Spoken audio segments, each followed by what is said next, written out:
Prime Minister, yesterday's social media campaign by Southern Railway seems to suggest passengers think the company's at fault, not the union. In backing Southern, aren't you on the wrong side? No, I think there are various issues that need to be addressed. Of course, there are some of the issues about the delay in the infrastructure, and the Department of Transport has been looking at that. And then there's the whole question of the dispute that has taken place with the union, the position Southern Railway has taken. I mean, we've been clear that there need to be improvements on Southern Railway in the interests of passengers. Do you think Southern's handled it well? I think that obviously they've been dealing with the dispute with the union. I think everybody should be recognising the importance of providing the services to the customers. It's customers who suffer when the unions take a position such as this. What we want to see is action being taken to ensure that customers of Southern Railway are able to receive the services that they deserve. Isn't threatening to terminate the contract of guards a rather harsh way of dealing with this dispute? Well, how they deal with that dispute is a matter for Southern Railway. But you run the railway, it's a government-run franchise.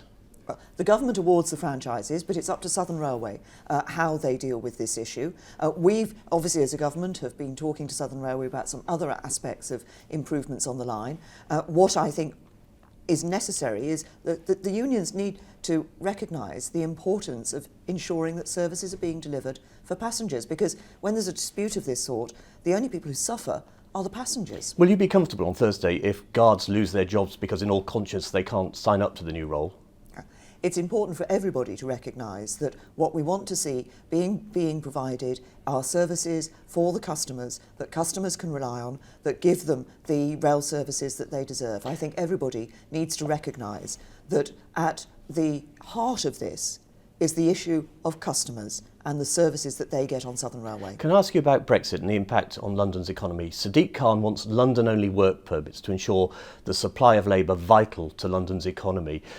The Home Secretary seems lukewarm. David Davis seemed to veto the idea. Where do you stand? Well, the United Kingdom has a United Kingdom immigration policy. Currently, of course, we have rules for those coming into the UK from outside the EU. Once we leave the EU, we will be able to have control over the movement of people from the EU into the UK. But it's a United Kingdom immigration policy that we have, and it will be rules for the United Kingdom that will be set. So no special case for London?